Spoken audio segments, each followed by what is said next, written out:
요한복음 20장 19절부터 20절까지만 합독하겠습니다. 시작. 이날 곧 안식 후 첫날 저녁 때에 제자들이 유대인들을 두려워하여 모인 곳에 문들을 닫았더니 예수께서 오사 가운데 서서 가라사대 너희에게 평강이 있을지어다 이 말씀을 하시고 손과 옆구리를 보이시니 제자들이 주를 보고 기뻐하더라. 아멘. 오늘은 부활 체험 현장 확인이라는 제목입니다. 우리 예수님은 가르쳤습니다. 약속했습니다. 그 가르침과 약속이 너무나 엄청났습니다. 이렇게 가르치신 대로, 약속하신 대로 예수님은 과연 부활의 그 실체를 보여주실 것인가? 너무나 엄청난 약속을 해놓으신 주님이시기 때문에 과연 인간의 상식과 지성과 고정관념을 부활을 통해서 깨버릴 것인가? 사망이 과연 깨지고 영생체가 보여질 것인가? 과연 예수님의 약속하신 대로 천사와 동등한 몸을 3일 전에 우리의 같은 몸을 가졌던 우리 예수님이 몸이 3일 후에 과연 천사와 동등한 몸으로 바뀌어지는 것을 인간에게 보여줄 것인가? 과연 이렇게 엄청난 내용을 약속을 해놓고 그 약속을 못 지킨다면 기독교는 그 자리에서 무너질 수 있는 것이고, 만약에 그 약속대로 약속을 지킨다면 기독교가, 즉 예수님만이 이 지구상의 유일한 인간이 믿을 대상이며 예수님이 아니면 영생을 보장해 줄 자가 이 지구상에 진짜 아무도 없다는 것을 확실하게 드러낼 사건이기 때문에 부활 체험 현장 확인이라는 이 제목은 참으로 40일 동안의 부활 체험. 예수님은 부활하시고 40일 동안에 이 땅에 부활을 보여줬습니다. 장장 500여 명의 1000개의 눈을 가지고 부활을 반복적으로 보여주셨습니다. 그 약속하신 대로, 그 가르친 내용대로 말입니다. 이게 얼마나 엄청난 일입니까? 이 부활을 보기 전에는 제자들도 반신반의했을지도 모릅니다. 그런 말을 들어본 적도 없고, 그런 내용에 대해서 인간의 머리로, 지성으로 도저히 수용할 수 없는 이 슈퍼내추럴, 이 영적인 세계의 문제이기 때문에 그렇습니다. 우주의 지구 안에 처음으로 보여줄 수 있는 이 부활체, 영생체 말입니다. 과연 예수님은 인간에게 리빙 호프, 산 소망을 줄 수 있었는가? 천국에서 살 영원한 이 영생체를 예수님은 죽으신 지 3일 만에 과연 인간들에게, 500여 명에게 40일 동안 보여주셨는가? 생생한 부활체험 현장에서의 확인은 2000년이 지난 우리에게 엄청난 결과를 가져왔습니다. 이 레저렉션에 대해서 첫째로 다시는 썩을 수 없는 몸으로 부활한다는 것, 두 번째는 다시는 죽을 수 없는 몸으로 부활한다는 것, 세 번째는 영광스러운 이 막 빛나는 몸으로 부활하는 glory, 네 번째는 strong, 굉장히 강한 몸으로 영원히 썩거나 부패되거나 시들거나 노쇠되거나 죽음이 없는 strong한 몸으로 부활한다는 것, 그 다음에 spiritual body, 신령한 몸, 영적인 몸, 영생체의 몸으로 부활한다는 것, 다시는 죽을 수 없는 몸으로 부활한다는 것, like the angels, 천사와 동등한 몸으로 부활한다는 것, 여덟 번째는 never die, 다시는 죽지 않는 생로병사가 없는 몸으로 부활한다는 것, 아홉 번째는 heavenly body라고 썼습니다. 고전 15장에도 나오고 요한복음 11장에도 나오고 누가 20장에도 나오고 9가지의 조건을 가진 레저렉션입니다. 부활입니다. 제자들은 예수님의 십자가의 죽으심에 대해서 극도의 슬픔과 공포에 떨었습니다. 그래서 오늘 본문 요한복음 20장에는 제자들이 문마다 걸어 잠고 조용히 침묵하면서 다음 차례는 자기들을 죽일 거라는 공포에 떨고 있었습니다. 다락방에서 부활은 영생과 직결되어 있고 부활은 천국과 직결되어 있다고 하는 것을 부활은 영혼과 직결되어 있다는 것을 예수님은 누차 반복 가르쳐 줬습니다. 그러니까 영생도 부활이 없이는 불가능하고 천국도 부활이 없이는 불가능하고 영혼도 부활이 없이는 절대 안 된다는 것을 배웠습니다. 구원의 문제를 부활까지 가야 완성을 시키는데요. 첫째는 영혼의 재창조인 born again, new man, 새 사람 만드는 것이고, 두 번째는 육체의 몸은 몸인데 바디는 바디인데 soul body가 spiritual body, natural body가 spiritual body, earthly body가 이 세상에서 살아갈 몸이 heavenly body로 천국에서 살아갈 몸으로 바뀌어지는 신비의 몸을 예수님은 가르쳤고 약속을 했는데, 예수님은 이 부활이라는 단어 자체를 처음 지구 안에서 사용했고, 처음 약속을 했고, 처음 부활이 무엇인가를 구체적으로 설명을 했고, 그리고 처음 그 가르친 대로 약속한 대로 보여주셨습니다. 그래서 고린도서 15장에는 부활의 첫 열매라고 했습니다. 첫 열매는 모든 부활할 사람들의 샘플이라 그 말입니다. 영생, 그리고 천국, 그리고 내세가 한 방에 떨어지는 부활을 통해서 이 세 가지가 한꺼번에 연결된다는 것을 성경을 통해서 알았습니다. 부활은 아주 중요한 내용을 내포하고 있습니다. 첫째로 예수 그리스도의 부활을 통해서 삼일체 중에 이후에 하나님의 아들인 것을 인정받는 결정적인 사건이었습니다. 이것이 로마서 1장 4절에 나옵니다. 두 번째로 이 우주 안에 구원을 줄 수 있는 유일한 분이라는 것을 알지 믿을 만한 증거를 남겼다는 것입니다.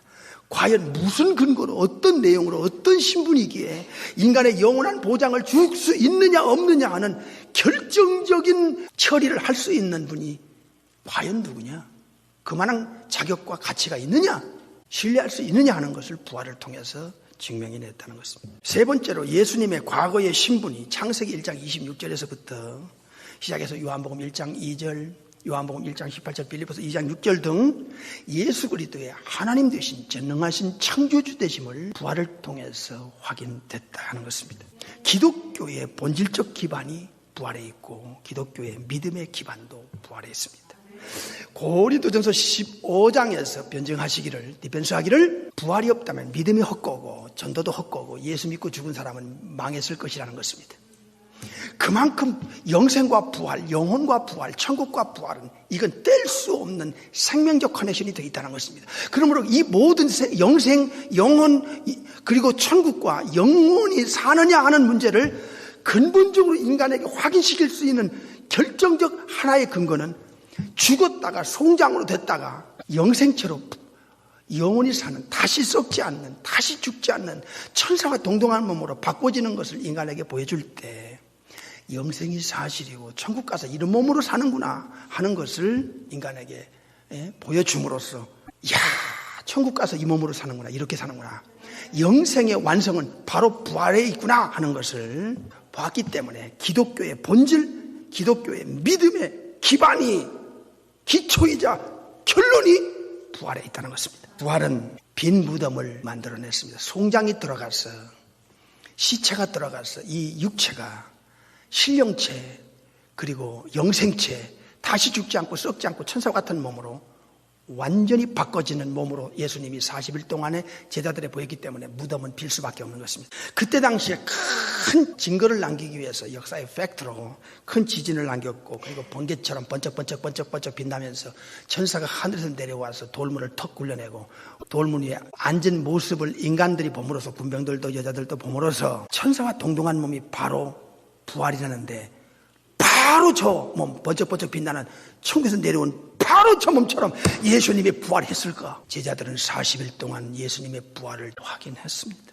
부활의 생생한 목격자들이, 부활의 체험자들이, 부활의 증인들이 500여 명이 40일 동안 그들이 확인했기 때문에 그들은 혁명적 변화와 돌변을 통해서 그들은 예수님의 부활을 믿고 순교하기까지 부활을 전했던 것입니다. 예수 그리스도의 부활을 통해서 삼일체 하나님이 증명이 될 뿐만 아니라 무신론과 진화론과 우상숭배와 사탕숭배는 거짓된 것이다, 이건 속이는 것이다, 인간의 영원한 보장을 줄 수 없다 하는 것을 역으로 증명시킨 것입니다. 죄의 싹은 사망인데 로마서 6장 13절에 히브리 2장 14절에 보니까 사망의 세력을 잡은 자 마귀가 쥐고 있는 권세였는데 사망 속에 들어갔던 예수님께서 부활을 통해서 사망 권세를 깨고 사망 자체를 파괴시킴으로써 죄가 처리됐다는 증거로 남겼고, 죄가 없어졌다면 사망도, 죄의 싹은 사망도 깨트려야 죄가 없어졌다는 증명이 되지 않느냐 그 말입니다. 두 번째로 사망의 세력을 잡은 자 마귀의 권세가 부활을 통해서 이제 완전히 깨졌다는 것입니다. 세 번째로 부활은 완전한, 우리가 죽어서 천국 가서 영원히 살 실체를 이 땅에서 미리 주님이 보여줬다는데 아주 중요한 의미가 있습니다. 부활은 천국에서 영원히 사는 영생체에 아주 맞아떨어지는 최고의 천국에서 살기에 100% 적합한 몸인 것입니다. 그래서 예수님의 부활은 최종 답이었습니다. 나는 부활이요 생명이다.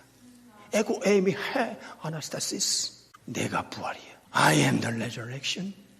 예수님은 분명히 자신을 부활의 주체라고 그랬고 부활을 시킬 수 있는 분이라고 요한복음 11장 25절 26절에 약속했습니다. 그러니 예수님 자신부터 죽으신 지 3일 만에 부활을 하셔야죠. 그래서 그 인간의 상식을 초월한, 지성을 초월한, 고정관념을 초월한 예수님이 가르친 대로 약속한 대로 그게 이거라는 것을 눈으로 보여줘야죠. 확인시켜야지요. 그래야 인간은 믿을 수밖에 없으니까요. 전능자가 하시는 일을 피조물인 인간이 어찌 이해하고 믿을 수 있겠습니까? 그래서 부활만큼은 보여줘야 되는 것입니다. 그렇기 때문에 예수님이 보여주지 않을 리가 없고 40일 동안에 반드시 체험하게 하고 현장에서 확인시켰습니다. 장장 40일 동안 500여 명에게 1000개의 눈으로 말입니다. 그 이상 얼마나 더 해주란 말이야. 이 정도면 충분했습니다. 예수 그리스도의 부활은 정말 예수 믿는 사람의 구세주다. 세이비어다. 인간을 죄에서 구원할 뿐만 아니라 사탄에게서 구원할 뿐만 아니라 영원히 천국 가서 살 수 있도록 이렇게까지 해주실 수 있다 하는 이 구세주의 확증된 증거물이 바로 예수 그리스도의 부활입니다. 이게 사도행전 13장 34절에 나옵니다. 예수 그리스도의 부활은 죽음이 끝이 아니다. 육체가 무덤으로 들어가서 썩어지면 끝으로 생각하는 인간들아, 그게 아니야. 죽음 바로 저편에 내세의 실체, 죽음 바로 저편에도 삶이 존재한다는 것을 부활을 통하여 보여주지 않으면 무엇을 가지고 죽음 후에도 삶이 있다는 걸 증명할 수 있겠느냐 말입니다. 레저렉션에 대해서 예수님이 역사의 팩트로 남겼다는 것입니다. 예수 그리스도의 부활은 바로 기독교 신앙의 핵심 진리며 성도의 리빙 호프, 베드로전서 1장 3절에 영원한 소망, 어떤 일이 있어도 예수 믿고 죽어야 된다고 하는 천국 가서 이 몸을 가지고 부활의 몸을 가지고 살게 해주실 예수님을 믿는 그 living hope, 영생의 소망의 실체가 결론이 부활에 있다는 것입니다. 예수 그리스도의 부활은 구원의 완성의 답이고 구원의 보증이 되었고 미래의 우리 예수 믿는 자의 부활을 확고한 약속의 근거로 남겼다는 것입니다. 예수 그리스도의 부활은 죄와 죽음과 사탄 권세, 지옥 권세의 총말을 구하는 사건이 되어 확실하게 모든 권세가 예수님의 손안에 있음을 알게 해줍니다. 구약 성서를 신뢰하게 하고 신약 성서를 신뢰하게 하고 예수님의 약속을 신뢰하게 했던 결정적 마무리는 3일 전에 이 몸이 내추럴 바디가 3일 후에는 예수님이 그렇게 죽어도 살고 영원히 죽지 않는다는 바로 요한복음 11장 25절의 약속, 26절의 약속, 바로 그것을 보여줌으로써 맞네, 어떻게 이런 일이, 상상하기도 어려운 이런 일이 예수님의 입에서 가르치고 약속했는데 그게 사실이었다. 예수 믿으면 영원히 산다는 게 이런 몸으로 결국은 영원히 천국 가서 사는구나 하는 걸 보여줬기에 기독교가 그 무서운 핍박에도 지금까지 현존해 올 수 있었던 생명력이었습니다.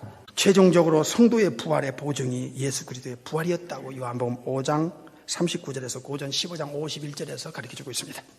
썩을 육체가 무덤에 들어간 후에 예수님 세컨 커밍 때, 재림 때에는 썩지 아니할 것으로 다시 살게 하고 이 내추럴 바디로 무덤에 들어간다 할지라도 스피리추얼 바디로 소마 프리마티콘으로 예수님이 세컨 커밍 때 살려낼 것인데 그 샘플이, 그 첫 열매가 부활이 이거다 하는 걸 40일 동안 500여 명이 1000개의 눈으로 확인했기에 예수 믿는다는 것이 이렇게 중요하구나. 짧은 인생 우리가 살다가 언제 이 땅을 떠나고 육체가 언제 흙으로 돌아가서 우리 주위의 사람들이 장애에 치를지 모릅니다. 허나 한 가지 질문이 있습니다. 영원히 죽고 사는 문제를 누구에게 여러분은 기대할 것입니까? 죽은 후에도 3일 만에 다시 썩지 않고 죽지 않고 영원히 천국에 살 몸으로 부활하신 주님 외에 누구에게 나의 부활을 맡길 것인가? 누가 해결해 줄 것인가에 대해서 생각하지 않을 수 없습니다. 누구한테 가서 이 영생의 문제를 해결받기를 여러분 원하십니까? 예수님밖에 없습니다. 부활이 뭡니까? 이제 좀 감이 옵니다. 이 지구상의 그 무엇과도 비교할 수 없는 것, 흉내내지도 못하는 것, 우주 안에 지구 안에 단 한 분 예수 그리스도만이 죽음과 죽음 저편의 세계에 대해서 이렇게 확실하게 제시하고 약속하고 그대로 기가 막히게 진짜 불가사의한 이 레저렉션은 부활을 보여준, 그것도 40일 동안 한두 명도 아니고 500여 명 1000개의 눈으로 말입니다. 이 정도면 우리 영혼을 맡길만 하지 않겠습니까? 예수님께. 이 우주 안에 지구 안에 예수님 외에 여러분의 영혼과 영원한 운명을 맡길 만한 자격자가 또 예수님 외에 있습니까? 없습니다. 예수 그리스도는 부활을 통해서 로마서 10장 4절에 율법의 마침이 되고 마태오 5장 11절에 율법을 완성시켜 놨고 말았습니다. 오늘 본문으로 돌아갑니다. 요한복음 20장을 다시 보겠습니다. 19절 보겠습니다. 이날 곧 안식 후 첫날 저녁 때에 제자들이 유대인들을 두려워하여 모인 곳에 문들을 닫았더니 예수께서 오사 가운데 서서 가라사대 너희에게 평강이 있을지어다. 부활체험 현장 확인을 지금부터 보겠습니다. 우리의 가슴이 조금 떨려야 합니다. 우리의 상식과 지성과 고정관념을 깨버리고 우리의 의식을 근본에서부터 바꿔서 인간의 한계를 뛰어넘어 창조주께서 인간에게 주시고자 하는 그 영생의 마무리가 완성이 부활에 있다는 것을 우리는 이 시간 성경을 통해서 확인해 보고자 합니다. 제자들은 지금 문을 걸어 잠고 안식 후 첫날 즉 예수님의 부활하신 새벽에 부활하셨는데 그날 밤에 제자들의 입장입니다. 모습입니다. 유대인들을 두려워했습니다. 왜냐하면 저들이 저렇게 예수님을 잔인하게 죽음으로 몰아넣고 그들의 살벌한 눈과 살벌한 그 언행을 제자들이 생각하면 소름이 끼쳤을 겁니다. 이야, 저들이 예수님을 죽였으니 다음 차례는 우리지 않겠느냐 해서 죽음의 공포에 저들이 떨었습니다. 그들의 꿈은 사라졌습니다. 그렇게 오병이어를 기적을 일으키고 죽은 자를 살리고 나사로를 썩은 송장을 일으키던 주님이셨는데 저렇게 십자가에 만신창에도 돌아가셨으면 어찌한단 말이냐. 그들의 절망, 그들의 좌절은 그들이 인간이기에 죽음의 공포에 떠는 것 그 이상도 이하도 아니었습니다. 문을 걸어 잡았습니다.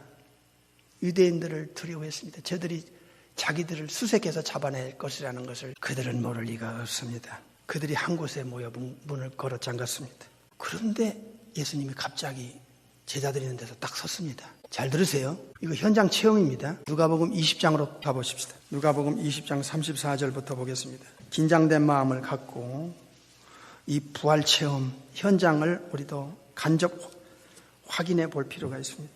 누가 20장 34절, 35절, 36절 시작. 예수께서 이르시되 이 세상의 자녀들은 장가도 가고 시집도 가되 저 세상과 및 죽은 자 가운데서 부활함을 얻기에 합당히 여김을 입은 자들은 첫째로 장가가고 시집가는 일이 없으며 36절 저희는 다시 죽을 수도 없고 이는 천사와 동등이요 부활의 자녀로서 하나님의 자녀임이라 그랬습니다.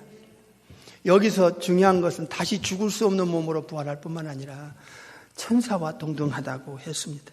누가복음 2장을 먼저 보겠습니다. 누가 2장 13절을 보면 천사가 어떤 모습으로 인간들에게 나타나는지를 확인할 필요가 있습니다. 9절부터 보겠습니다. 누가 2장 9절. 과연 예수님의 부활은 천사와 동등한 스피리추얼 바디가 맞는가? 신령한 몸 영생체가 맞는가? 9절 읽겠습니다. 주의 사자가 곁에 서고 주의 영광이 저를 두루 비치매 크게 두려워하는지라. 천사가 이르되 무서워 말라. 보라, 내가 온 백성에게 미칠 큰 기쁨의 좋은 소식을 너희에게 전하노라.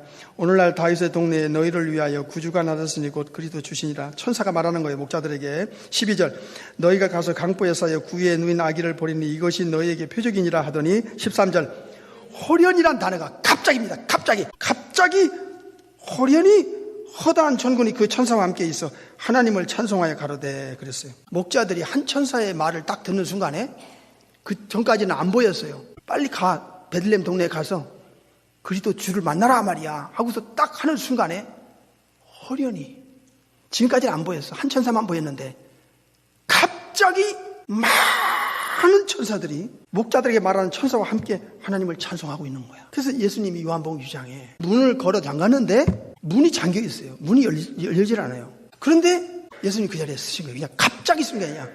갑자기. 그러니까 천사와 같은 동등한 몸이 이미 이루어졌다는 것을 지금 제자들이 40일 동안에 체험하기 시작합니다. 잘 들으세요. 천사들은요, 이 물체를 그냥 통과해버려요. 이 신령체이기 때문에 육체가 아니에요. 그래서 그냥 통과하는데 그 한 증거로 눈으로 확인할 필요가 있어요. 실제로 천사들의 몸이 이랬는데 예수님 부활은 그랬는가?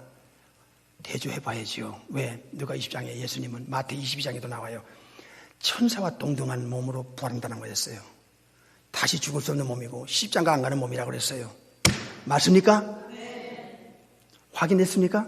네. 그렇다면 천사의 몸이 물체를 통과하는가? 육체와 같지 않은가? 다른가? 그렇습니다. 사도행전 12장을 보겠습니다. 떨리는 마음으로 우리가 부활을 봐야 초대교회 신앙을 우리도 닮을 수가 있어요. 사도행전 12장 5절부터 보는 게 좋겠네요. 5절 시작. 이에 베드로는 옥에 갇혔고 교회는 그를 위하여 간절히 하나님께 빌더라. 6절 헤롯이 잡아내려고 하는 그 전날 밤에 베드로를 헤롯 왕이 끌어내서 죽이려고 하던 바로 전날 밤에 베드로가 군사 틈에서 두 쇠사슬에 매여 누워 자는데 파수꾼들이 문 밖에서 옥을 지키더니 호련히, 이거 갑자기입니다. 갑자기 주의 사자 천사가 곁에 딱 서서 옥중의 광채가 조요하며 또 베드로의 옆구리를 쳐 깨워 가로되 급히 일어나라 하니 쇠사슬이 그 손에서 벗어지더라. 저를 보세요. 잠깐 봐요. 지금 베드로가 헤롯 왕에게 다음날 새벽이면 끌어내서 죽이려고 했어요. 야고보 사도를 헤롯이 죽였거든. 그리고 그 다음날 베드로를 죽이려고 지금 영창에 가둬뒀는데 베드로가 죽을 수밖에 없는 바로 전날에 천사가요, 베드로가 쇠사슬에 묶여있고 문을 닫고 문 밖에서 군병들이 지켰는데 호련히 들어와서 베드로 옆에 탁 쓰는데 천사의 몸에 글로리 광채가 나요. 영광스럽게 쫙 빛이 쫙 나는 거예요. 천사는 물체를 통과하지만 베드로는 육체의 몸을 가졌기 때문에 문을 열어야만 가기 때문에 나갈 때는 천사가 딱 들어올 때는 바로 베드로 앞에서 그냥 나타나요. 호련이라는 단어가 갑자기입니다. 짱 하고 나타나는 거예요. 그런데 나갈 때는 베드로 때문에, 천사는 필요가 없지만 베드로의 몸을 빠져나가기 위해서는 문을 열어주는 상황이 벌려요. 그 다음에 쭉 읽으십시다. 8절 천사가 가로되 띠를 띠고 신을 들매라 하거늘 베드로가 그대로 하니 천사가 또 가로되 겉옷을 입고 따라오라 한데 9절 베드로가 나와서 따라갈세 천사의 하는 것이 참일 줄 알지 못하고 환상을 보는가 하더라. 제정신이 아니에요 지금. 10절 이에 첫째와 둘째 파수를 지나 성으로 통한 쇠문에 이르, 쇠문이 딱 있어. 쇠로 된 문이야. 쇠문에 이르니 문이 절로 열리는지라. 나와 한 거리를 지나매 천사가 곧 떠나니라 그랬어요. 천사가 들어올 때는 쇠문을 닫혀 있고 그 밖에 군병들이 지키고 베드로는 쇠문 안에서 쇠고랑 차고 있었는데 호련히 갑자기 탕 하고 들어와서 광채가 쫙 있는 베드로 옆구리를 탁 차고 일어나버려. 그래서 베드로를 데리고 나가는데 나갈 때는 베드로 때문에 천사는 이 물체를 통과하는 몸이에요. 잘 들어요. 예수님께서 천사와 동등하다는 걸 지금 대조하는 거예요. 이해가 되셔야 됩니다. 그런데 베드로 몸은 천사 몸이 아니기 때문에 물체를 통과할 수가 없어요. 쇠문이야. 쇠로 만든 문이야. 그 문을 천사가 텅 열고서 베드로를 내보내고 따라가 버린 거야. 예수께서 요한복음 20장에 19절 이하에 문이 닫혔는데 이게요 2번을 제자들에게 보여줘요. 부활의 체험을 현장에서 확인시켜요. 천사가 물체와 상관없이 그냥 쇠문을 열지도 않고 들어와. 호련히 들어와. 갑자기 들어와. 나갈 때는 베드로 때문에 문을 열고 나가고 베드로를 보내고선 천사는 떠나가 사라져서 버렸어요. 요한복음 20장을 다시 가보겠습니다. 19절, 이날 곧 안식 후 첫날 때에 제자들이 유대인들을 두려워하여 모인 곳에 문들을 닫았더니 예수께서 오사 가라사대 너에게 평강이 있을지어다. 자, 8일이 지난 후에 제자들이 도마가 빠졌어요. 10제자가 있고 11제자인 도마가 빠졌을 때 여차고 문이 닫혔는데 예수님이 막 갑자기 들어왔다 이게야. 도마가요, 제자들에게 지금 무슨 말 하는 거야? 이해가 안 가네. 베드로, 요한, 야고보, 빌립, 마태. 문이 닫혔는데 예수님이 갑자기 문이 닫혔는데 열지도 않고 들어오시더라고. 아니 가만히 있어봐. 내가 손가락을 예수님 넣어보고 창자국을 넣어보지 않고는 난 못 믿겠어. 이게 도마 사도의 고백이었어요. 8일 지나서 똑같이 문을 닫혀있는 상황이었어요. 여드레를 지나 제자들이 다시 집안에 있을 때에 도마도 함께 있고 문들이 닫혔는데, 이겁니다. 문들이, 예수께서 오사 가운데 서서 가라사대 너희에게 평강이 있을지어다 하시고 27절 도마에게 이르시되 네 손가락을 이리 내밀어 내 손을 보고 네 손을 내밀어 내 옆구리에 넣어보라. 그리하고 믿음이 없는 자가 되지 말고 믿는 자가 되라 그랬습니다. 천사의 몸과 동등한 예수님의 부활체를 보고 도마가 여기서 무릎을 꿇습니다. 키오리우스모 카이 호테우스모 My Lord and my God. 예수님이 정말 하나님이시고 내 인생의 주인이시다 하는 것을 고백하고 인도에 가서 추장한테 창을 2번 맞고 순교합니다. 누가 2장을 보세요. 13절에서부터 15절까지 읽겠습니다. 시작. 호련히 허다한 천군이 그 천사와 함께 있어 하나님을 찬송하여 가로되 지극히 높은 곳에서는 하나님께 영광이요 땅에서는 기뻐하심을 입은 사람들 중에 평화로다 하니라. 15절이 중요합니다. 천사들이 떠나 어떻게 됐어요? 하늘로 올라가니 천사들의 몸이 갑자기 목자들의 눈에 딱 보이면서 찬양을 올리더니 찬양이 딱 끝나고 나니까 목자들이 보니까 그 천사들이요, 많은 천사들이 몸이 탁 떠가지고 쫙 하늘로 올라가요. 다시 사도행전 1장 9절. 과연 예수님의 부활체가 천사와 동등한가 확인해 봅시다. 사도행전 1장 9절. 이 말씀을 마치시고 저희 보는 데서 올리와 가시니 구름이 저를 가리워 보이지 않게 하더라. 올라가실 때에 제자들이 자세히 하늘을 쳐다보고 있는데 흰옷 입은 2사람이 저희 곁에 서서 가로되 11절 갈릴리 사람들아 어찌하여 하늘을 쳐다보느냐. 너희 가운데서 하늘로 올리오신 예수는 하늘로 가심을 본 그대로 오시리라. 아멘. 천사와 동등한 게 맞아요? 어쩔 수 없이 다음 주로 한 번 더 해야 돼.